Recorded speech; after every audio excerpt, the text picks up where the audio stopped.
10-ന് തിരുവോണം. പൂ പറിക്കാൻ പൂവട്ടി മാറിലിട്ട് പറമ്പിലേക്കോടി തുമ്പയും തുളസിയും മുക്കുറ്റിയും തേടി പൂവിളിയുമായി ഓടിയ കാലം മാറി. എന്നിരുന്നാലും മലയാള മനസ്സിൽ ഓണം വിരിയുന്ന സുഹൃതകാലം എത്തിയിരിക്കുന്നു. പണ്ടൊക്കെ പൂക്കളം നിർമ്മിച്ചിരുന്നത് പ്രദേശത്തു നിന്നും ലഭിച്ചിരുന്ന ഔഷധ ചെടികളുടെ പൂക്കൾ കൊണ്ടായിരുന്നു. തുമ്പയും മുക്കുറ്റിയും എല്ലാം തന്നെ ഒന്നാന്തരം ഔഷധ ചെടികളാണ്. വാണിജ്യകാലത്തിന്റെ പൂക്കാലമാവട്ടെ പ്ലാസ്റ്റിക് പൂക്കളിൽ വരെ എത്തി നിൽക്കുന്നു. ഓണസദ്യയും ഇന്ന് മലയാളി കമ്പോളത്തിലേക്ക് ഇറക്കിയിരിക്കുന്നു. ഒരുപക്ഷെ ഗൃഹാതുരത്വത്തിന്റെ സ്പന്ദനം ശരിയായി അനുഭവിക്കുന്ന കേരളത്തിന് പുറത്തുള്ള മലയാളികളാണ് ഓണം മനസ്സിലാഘോഷിക്കുന്നതെന്ന് ആർക്കെങ്കിലും തോന്നിയാൽ അത്ഭുതപ്പെടാനില്ല.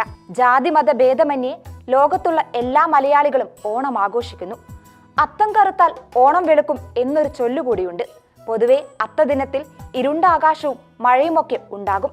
അങ്ങനെ വന്നാൽ തിരുവോണനാളിൽ മാനം തെളിഞ്ഞിരിക്കും എന്നാണ് വിശ്വാസം. ഇക്കുറി സെപ്റ്റംബർ 15-നാണ് ഓണം, ചിങ്ങമാസത്തിലെ അവസാന നാളിൽ. ഇനി 10 ദിനം തിരുവോണത്തിന് വേണ്ടിയുള്ള കാത്തിരിപ്പാണ്. കള്ളവും ചതിയും പൊളിവചനങ്ങളും ഇല്ലാത്ത മനുഷ്യരെല്ലാം ഒന്നുപോലെ കഴിഞ്ഞിരുന്ന ഒരു നല്ല നാളിന്റെ ഓർമ്മയാണ് പൊന്നോണം. നമ്മളെല്ലാം ഒന്നെന്ന ചിന്ത എല്ലാവരിലും ഉണർത്തുന്ന പുണ്യദിനം. തുമ്പപ്പൂവിന്റെ നൈർമല്യത്തോടെ നമുക്ക് പൊന്നോണത്തെ വരവേൽക്കാം. എല്ലാവർക്കും CD TV യുടെ ഹൃദയം നിറഞ്ഞ അത്തം ദിനാശംസകൾ.